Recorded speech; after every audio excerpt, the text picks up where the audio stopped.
Unidad 3. Concepto jurídico de persona. 3.1. Definición de persona. Se dice que persona en derecho es el sujeto de obligaciones y derechos subjetivos. El sujeto o persona, en su vida de relación como miembro de la sociedad, no puede eludir el contacto con sus semejantes ni quedar fuera de la sujeción del derecho, por lo que tampoco puede dejar de ser, en todo momento, sujeto de las relaciones jurídicas. 3.1.1. Naturales. Persona física o persona natural. Es un concepto jurídico cuya elaboración fundamental correspondió a los juristas romanos. Cada ordenamiento jurídico tiene su propia definición de persona, aunque en todos los casos es muy similar. En términos generales, es todo miembro de la especie humana susceptible de adquirir derechos y contraer obligaciones. En algunos casos se puede hacer referencia a estas como personas de existencia visible, de existencia real, física o natural. Su origen etimológico viene de la personae, que era aquella máscara personal, es decir, para hacerse oír, que llevan los actores en la antigüedad y que ocultaba su rostro al tiempo que hacía sonar su voz. Esto es una ficción que se sobrepone al ser que la porta. Ello así porque no todos los seres humanos, especialmente en otros tiempos, podían ser considerados personas. Actualmente, y dependiendo del sistema legal que se considere el nasciturus o que está por nacer, disfruta de una consideración jurídica propia distinta de la persona física y por tanto sometido a un régimen distinto de derechos. 3.1.2. Jurídicas. Se puede definir el concepto persona jurídica como aquella persona o entidad que tiene ciertos derechos, pero también ciertas obligaciones. 3.2. Concepto de persona jurídica.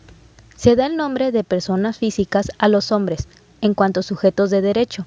De acuerdo con la concepción tradicional, el ser humano, con el simple hecho de serlo, posee personalidad jurídica, si bien bajo ciertas limitaciones impuestas por la ley.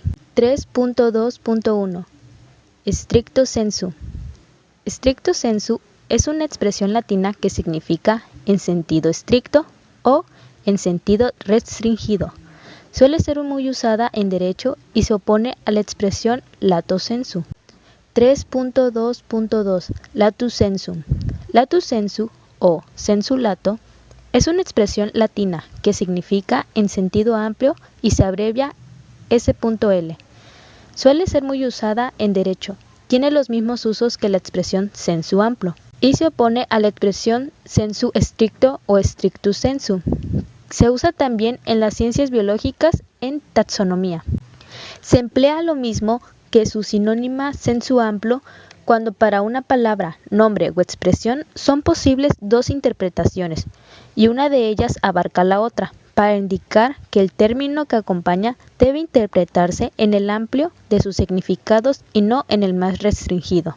Por ejemplo, el concepto de familia, lato sensu, incluye a todos aquellos miembros de una familia que son descendientes directos o indirectos del mismo progenitor y las relaciones de parentesco por afinidad. 3.3. Personas jurídicas del derecho público. Como dejamos dicho, el Estado no es la única persona de derecho público. La descentralización y la reforma política, la descentralización administrativa y los nuevos esquemas de división y depósito de funciones del poder público han dado lugar a la aparición de otras personas de la misma naturaleza jurídica del Estado. Así, merced a la reforma y a la descentralización políticas, se ha reconocido en el derecho comparado el carácter de personas de derecho público, tanto a partidos políticos como entidades federativas, comunidades autónomas, provincias y municipios.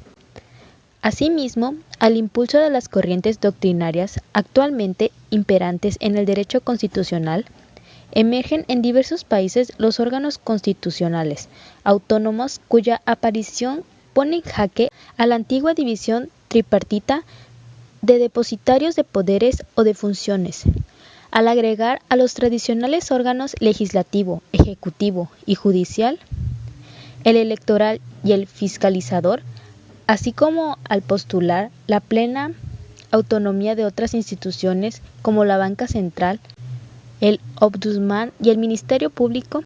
Los ordenamientos jurídicos mexicanos frecuentemente utilizan indistintamente las voces Estado y Nación para referirse al primero. Así ocurre con el Código Civil para el Distrito Federal en materia común y para toda la República en materia federal, cuando en su fracción primera, con el vocablo Nación, se refiere al Estado mexicano, lo cual se explica en este caso, porque inmediatamente después menciona a los estados de la República, para establecer que tanto el primero como los segundos son personas morales. Su texto completo es el siguiente. Artículo 25. Son personas morales. Primera, a nación, los estados y los municipios. Segunda, las demás corporaciones de carácter público reconocidas por la ley. Tercera, las sociedades civiles o mercantiles. Cuarta, los sindicatos, las asociaciones profesionales y las demás a que se refiere la fracción 16 del artículo 123 de la Constitución Federal. Quinta, las sociedades corporativas y mutualistas. Sexta, las asociaciones distintas de las enumeradas que se propongan fines políticos, científicos, artísticos, de recreo o cualquier otro fin lícito, siempre que no fueren desconocidas por la ley. Séptimo, las personas morales extranjeras de naturaleza privada en los términos del artículo 2736. Desde luego, las personas morales a que se refiere el citado artículo 25 tienen diversa naturaleza jurídica, toda vez que las de derecho público se sujetan a un régimen exorbitante del derecho privado, por lo que, con justificada razón, Rafael de Pina hace notar: no todas las personas morales comprendidas en el artículo 25 del Código Civil caen bajo la regulación de las normas del derecho privado contenidas en ese ordenamiento. El Estado, el municipio y las corporaciones de intereses públicos, en general, tienen su regulación en las leyes políticas y administrativas. A continuación, procederemos el análisis de los diversos tipos de personas de derecho público, reconocidas en el ordenamiento jurídico mexicano.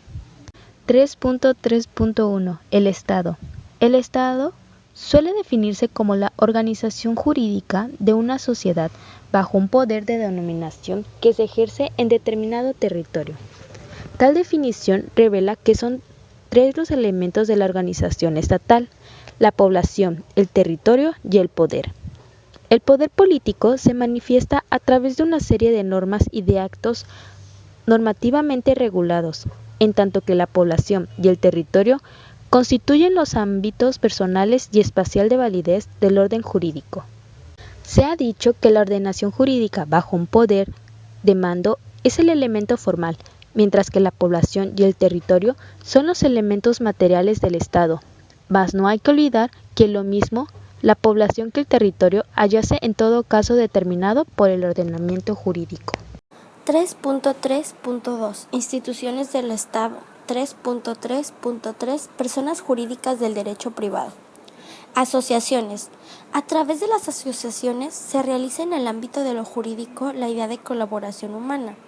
Esta institución es un instrumento por medio del cual los particulares, en ejercicio de la autonomía privada, coordinan sus esfuerzos o aportan bienes para realizar un fin común. De la unión organizada de una pluralidad de personas resulta un organismo social, independientemente de sus componentes, asociados, miembros, al que se denomina asociación. En este sentido, las asociaciones son las personas de tipo asociativo que tienen por objeto una actividad que constituye un medio de lucro para sus miembros, es decir, constituyen un grupo de personas que se unen con la intención de perseguir un fin. Corporaciones. Son personas jurídicas creadas u ordenadas crear una ley y cuya finalidad es el cumplimiento de fines de interés general. Sus elementos característicos son el predominio del interés público sobre el interés privado y su creación a través de una ley, la cual regula su funcionamiento, por ejemplo, los colegios profesionales. Sociedades civiles y mercantiles. Son las personas de tipo asociativo que tienen por objeto una actividad que constituye un medio de lucro para sus miembros. Las sociedades pueden ser mercantiles o civiles. Las primeras son aquellas que tienen por objeto uno o más actos de comercio. Las sociedades anónimas y las de responsabilidad ilimitada, salvo que disponga lo contrario una ley especial o que se dediquen exclusivamente a la explotación agrícola o pecuaria. 3.3.4 Asociaciones lucrativas y no lucrativas. Las organizaciones lucrativas son aquellas que obtienen fondos para su uso personal. Su objetivo es obtener ganancias a través de venta de mercaderías e insumos, como Coca-Cola, Microsoft, Sony, Grupo Bimbo, Cervecería Moctezuma, Bayer de México, Telmex, Telcel, entre otras. Las organizaciones lucrativas buscan beneficios económicos. Se crean para producir bienes y servicios rentables y están constituidas por personas que desean multiplicar su capital y obtener beneficios o utilidades que se denominan dividendos.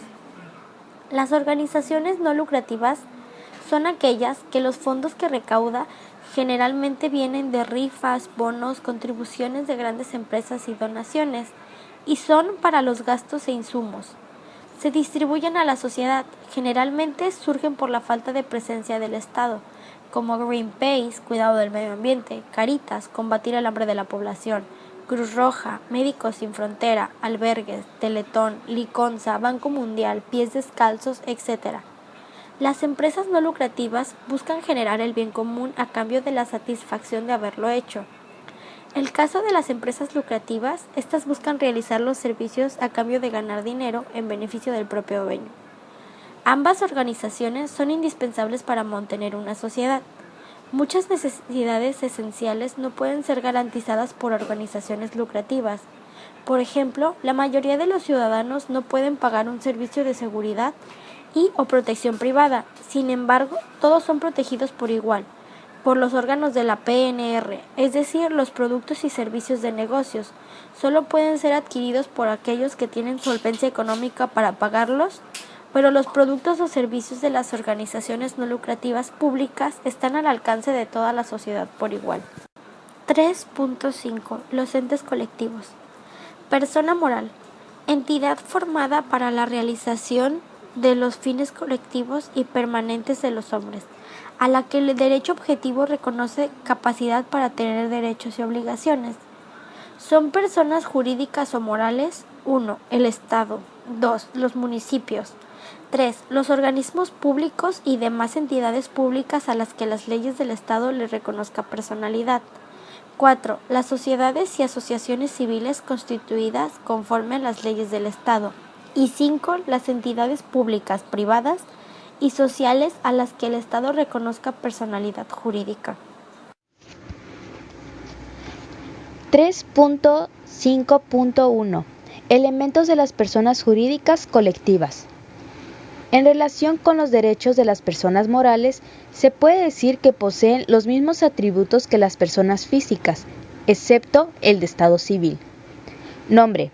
Lo compone la razón o denominación social, que son los signos que distinguen a esta persona colectiva de otras. Domicilio.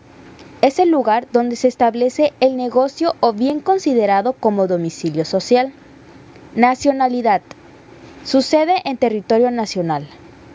Patrimonio. Es lo que se conoce como capital social. Duración. Es el tiempo de vida de una sociedad. 3.6 Clasificación de las personas. Es sin duda personas físicas y personas morales, tal como las distingue Bradbury. 3.6.1 Personas físicas. El ser humano, por el simple hecho de serlo, posee personalidad jurídica del individuo con su realidad humana. El sujeto físico es persona, con su calidad de intermediario entre la realidad y los valores, es decir, es sujeto de derecho, porque su vida y su actividad relacionarse con los valores jurídicos.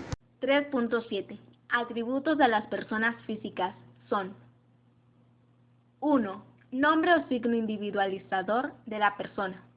Individualizar consiste en determinar a los seres por sus características particulares para distinguir a unos de otros. Separar los individuos comprendidos en la especie para particularizarlos y diferenciarlos entre sí. 2. Domicilio.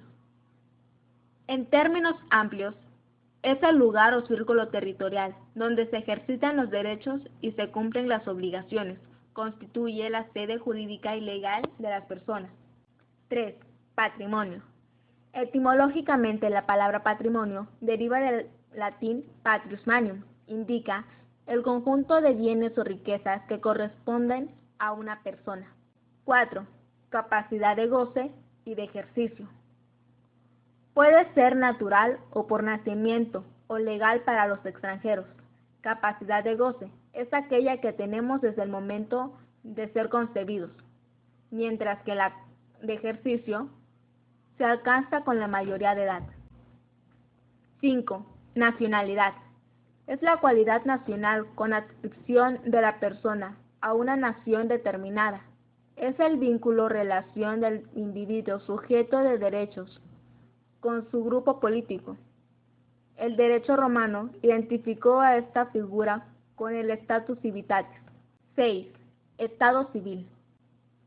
Para atribuirles efectos jurídicos, el estado es la posición que ocupa cada persona. Es el conjunto de cualidades que la ley toma en consideración en relación a la familia y con la nación. 3.8. De los atributos de las personas morales. Nombre. Lo componen la razón o denominación social, que son signos que distinguen a esta persona colectiva de otra. Domicilio. Es el lugar donde se establece el negocio o bien considerado como domicilio social. Nacionalidad. Sucede en territorio nacional. Patrimonio. Es lo que se conoce como capital social. Duración. Es el tiempo de vida de una sociedad.